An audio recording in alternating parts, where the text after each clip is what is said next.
After 4 years in detention, Chief Mashoud Abiola finally came home on Saturday. But instead of the hero's welcome his supporters had hoped to give him when this day arrived, Chief Abiola was making this final journey in a coffin.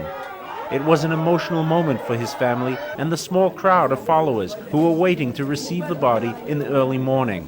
For some, it was just too much. Chief Abiola's funeral had been postponed since his death on Tuesday from an apparent heart attack, so that an official post-mortem could be performed. The Nigerian authorities have been anxious to disprove allegations by his supporters that foul play was involved, and a team of international pathologists had been flown into Nigeria to assist local medical teams. As Islamic prayers were recited inside the compound, outside, heavily armed police were on hand in anticipation of violence. By midday, thousands of mourners were streaming into the residence to offer their condolences to the Abiola family. For them, he was much more than just a political leader. Well, it symbolized hope to us, it symbolized a great future. I feel a big void and a loss, irreplaceable. We just lost a gem. He'll never come back again. Some were able to pay their final respects to Chief Abiola and view his body as it lay wrapped in a white cloth awaiting burial.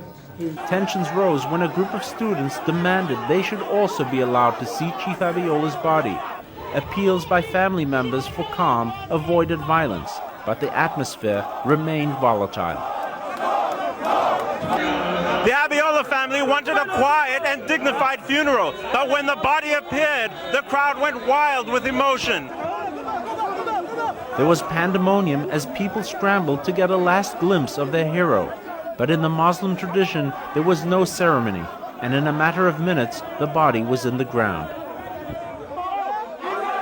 The students clambered over the grave, chanting militant songs and shoveling the earth while a police helicopter hovered overhead. Although the final autopsy results will only be known in the coming weeks, a short time after the funeral, the international medical team involved announced their preliminary findings. At this time, our preliminary opinion is that the death was due to natural causes. But this is unlikely to satisfy Abiola's followers, who blame the military for his death. After the burial, angry youths taunted police outside the gates of the Abiola residence. There are fears of outbreaks of violence as emotions run high. Chief Abiola's family and supporters are now coming to terms with the realization that he is gone. But his death also raises serious questions about Nigeria's road to democracy and who can now fill the void which his death has created. Bob Cohen, CNN, Lagos, Nigeria.